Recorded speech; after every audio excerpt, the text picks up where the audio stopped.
آج 37 million dollar سے پنجاب کی جعلی وزیر اعلیٰ اپنے لیے طیارہ خریدتی ہے، جو بڑے بڑے ارب پتی و کرب پتی لوگوں کے لیے ہوتی ہیں۔ پاکستان ایک مقروض ملک ہے، آئی ایم ایف سے بیگ مانگ کر اپنی اکانومی چلا رہا ہے۔ یہاں پر اپنی عوام کے لیے ہم 4 ارب روپے دیتے ہیں، اس پر واویلا مچا دیا جاتا ہے، لیکن 37 ملین ڈالر سے 11 ارب روپے سے ایک وزیر اعلیٰ اپنے لیے طیارہ خریدتی ہے، اپنی عیاشیوں کے لیے تیاریاں خریدتی ہے، اپنے ناشتوں کے لیے طیارہ خریدتی ہے، مری کے چکر لگانے کے لیے طیارہ خریدتی ہے، باہر شاپنگ کرنے کے لیے طیارہ خریدتی ہے، اور ہمارا میڈیا اس پر کچھ نہیں کہتا۔ یہ ناانصافی ہے، یہ امتیازی سلوک ہے۔ ٹھیک ہے، میں غلطی کرتا ہوں، آپ میرے خلاف بولیں، لیکن پاکستانی قوم کا پیسہ اس طرح سے ضائع ہو، آپ لوگوں کو بولنا چاہیے۔ یہ آپ کے ٹیکس کا بھی پیسہ ہے، اس پر بھی نہیں آواز اٹھائی گئی۔ اور یہ طیارہ جو ہے، یہ میرے خیال میں اس کا مینوفیکچرر بھی یہودی ہے، مطلب یہ اسرائیلی طیارہ انہوں نے خریدا ہے۔ دوسری طرف 5300 ارب روپے کی کرپشن یہ جعلی حکومت کر چکے ہیں۔ یہ میں نہیں کہہ رہا، یہ آئی ایم ایف کی چارج شیٹ ہے ان کے خلاف جو انہوں نے دبائی تھی، اور آئی ایم ایف کے دباؤ میں انہوں نے پھر جو ہے یہ سامنے قوم کے لائے ہیں، اس پر جو ہے آواز اٹھانی ہے۔ یہ میرا پیسہ نہیں ہے، میرے گھر سے نہیں گیا، یہ پاکستان تحریک انصاف کا پیسہ نہیں ہے، یہ پوری پاکستانی قوم کا پیسہ ہے، آپ کا پیسہ ہے۔ لیکن بدقسمتی سے جو بے حس لوگ پاکستان پر قابض ہیں یا مسلط کیے گئے ہیں، انہوں نے بہت ہی بے حسی کا مظاہرہ کیا، کیونکہ عمران خان کی صحت پر ہم سیاست نہیں کرنا چاہ رہے تھے۔ اگر ہم سیاست کرتے یا اس کو سیاست کے لیے استعمال کرتے تو ہمارا رویہ کچھ اور ہوتا، اور پوری دنیا جانتی ہے کہ پاکستان تحریک انصاف پاکستان کی سب سے بڑی سیاسی جماعت ہے، اور اس کے ساتھ جو اسٹریٹ موومنٹ کی طاقت ہے وہ کسی دوسری جماعت کے ساتھ نہیں ہے۔ لیکن بدقسمتی سے ہمارے جمہوری رویے کا غلط فائدہ لیا گیا، اور عمران خان صاحب سے ان کے ذاتی معالج کو ملنے نہیں دیا گیا۔ عمران خان صاحب اگر ذاتی معالج تک، ذاتی ڈاکٹرز تک رسائی چاہتے ہیں تو یہ ناجائز مطالبہ نہیں ہے، پاکستان کا آئین اور قانون بھی اجازت دیتا ہے، اور جیل کے مینول بھی میں بھی یہ ہیں، اور یہ انسان کی بنیادی حقوق میں سے ہے۔ اگر وہ ہاسپٹل میں علاج کرنا چاہتے ہیں تو اس کو کوئی نہیں روک سکتا، نہ پاکستان کا آئین روک سکتا ہے، نہ قانون روک سکتا ہے۔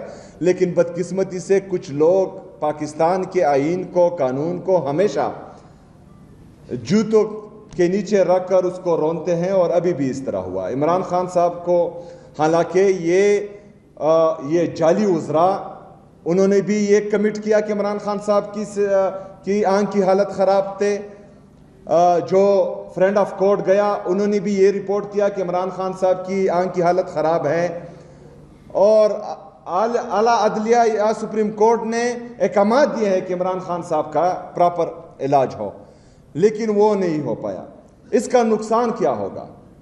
یہ ایک روایت ڈالی جا رہی ہے، جس طرح عمران خان صاحب نے بڑے دل کا مظاہرہ کیا تھا، اور ایک بگوڑے کی پلیٹلیٹس جو جعلی طریقے سے جعلی رپورٹس میں گرائے گئے تھے، اس کے باوجود بھی اس کو جانے دیا۔ یہاں سے وہ رینگتا ہوا یا جو ہے بیساکھیوں پر جا رہا تھا، جس طرح جہاز میں پہنچا وہاں پر جو ہے چھلانگے مار رہا تھا۔ سب کو پتا تھا کہ وہ جھوٹ بول رہا ہے، یہ پلیٹلیٹس جو ہیں یہ جعلی گرائے گئے ہیں، اور وہ این آر او مانگ رہا ہے، وہ پاکستان سے بھاگنا چاہتا ہے۔ لیکن پھر بھی صحت کے حوالے سے میرے لیڈر، میرے قائد جناب عمران خان صاحب نے بڑے دل کا مظاہرہ کیا تھا اور اس کو جانے دیا۔ تقریباً 1 ہفتے یا 2 ہفتے کے لیے جانا تھا، پورے 3 سال بعد یہاں پر لایا گیا اس کو۔ میرے لیڈر کو 4 گولیاں لگی تھی، عمران خان صاحب کو۔ اس کو لاہور سے اسلام آباد بلایا جاتا تھا کہ آپ نے حاضری دینی ہے، وہ زخمی ٹانگ پر آتا تھا، لیکن ایک بگوڑا جو سرٹیفائیڈ چور تھا، وہ جب یو کے سے آ رہا تھا تو عدالت خود جو ہے وہ ایئرپورٹ پر اس کو ملنے کے لیے گئی تھی اور وہاں پر انگلیاں لگا رہی تھی.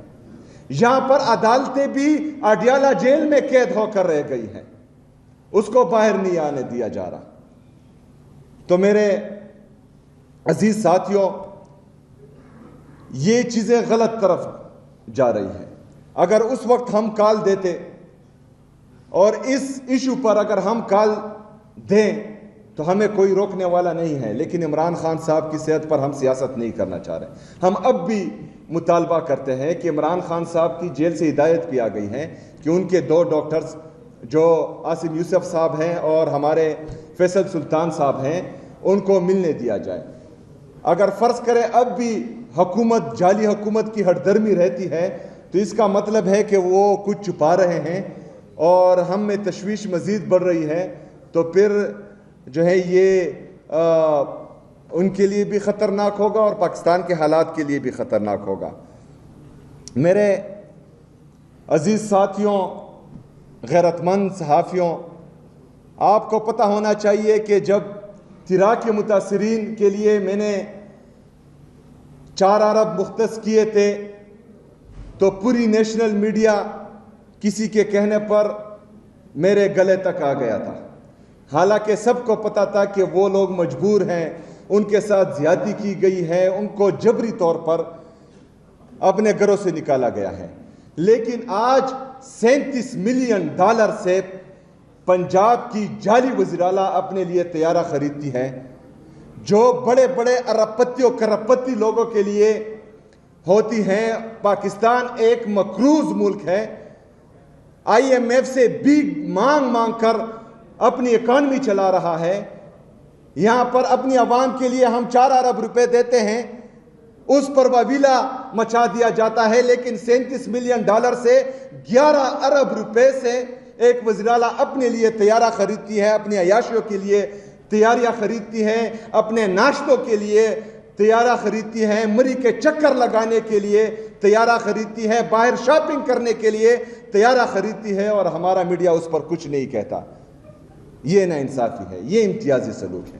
ٹھیک ہے, میں غلطی کرتا ہوں, آپ میرے خلاف بولیں, لیکن پاکستانی قوم کا پیسہ اس طرح سے ضائع ہو, آپ لوگوں کو بولنا چاہیے. یہ آپ کے ٹیکس کا بھی پیسہ ہے, اس پر بھی نہیں آواز اٹھائی گئی. اور یہ طیارہ جو ہے, یہ میرے خیال میں اس کا مینوفیکچرر بھی یہودی ہے, مطلب یہ اسرائیلی طیارہ انہوں نے خریدا ہے. دوسری طرف 5300 ارب روپے کی کرپشن یہ جعلی حکومت کر چکے ہیں. یہ میں نہیں کہہ رہا, یہ IMF کی چارج شیٹ ہے ان کے خلاف جو انہوں نے دبائی تھی, اور IMF کے دباؤ میں انہوں نے پھر جو ہے یہ سامنے قوم کے لائے ہیں, اس پر جو ہے آواز اٹھانی ہے. یہ میرا پیسہ نہیں ہے, میرے گھر سے نہیں گیا, یہ پاکستان تحریک انصاف کا پیسہ نہیں ہے, یہ پوری پاکستانی قوم کا پیسہ ہے, آپ کا پیسہ ہے.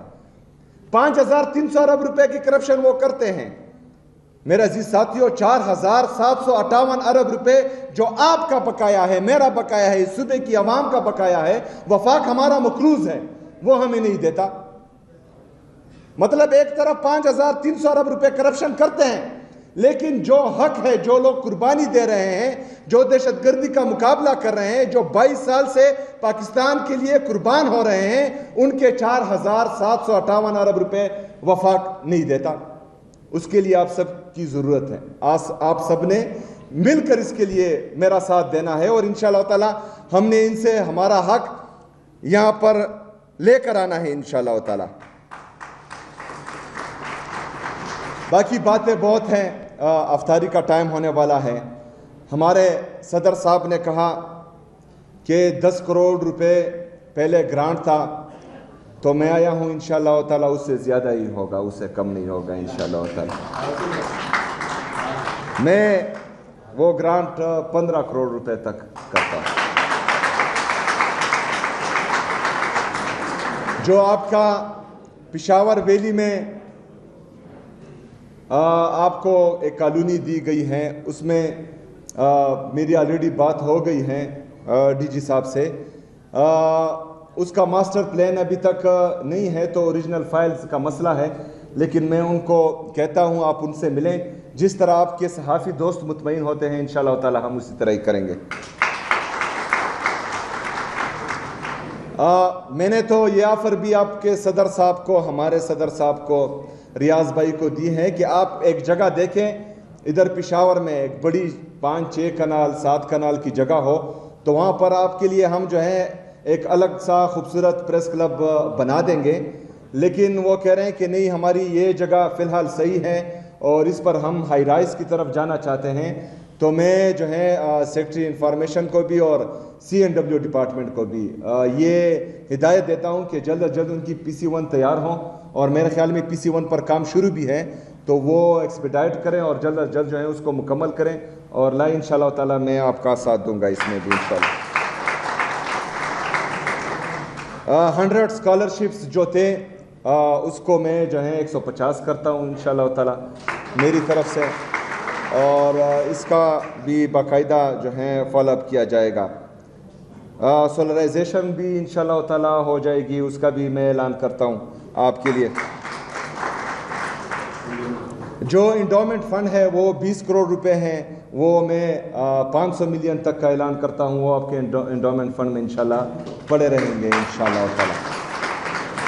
باقی خیبر پختونخوا کی حکومت, عمران خان صاحب کی حکومت آپ کے حقوق کے لیے, آپ کے ہر خوشی دکھ درد میں آپ کے ساتھ انشاءاللہ تعالی چٹان کی طرح کھڑی رہے گی. صرف حکومت خیبر پختونخوا آپ سے ایک ڈیمانڈ کرتی ہے کہ جو ہمارے صوبائی حقوق ہیں اس پر آپ ہمارا ساتھ دیں, ہمارا ساتھ کھڑے ہوں انشاءاللہ تعالی, اور ہم یہ جو ہے ہر صورت ان سے لے کر آئیں گے. بہت شکریہ, مہربانی. وما علینا الا البلاغ.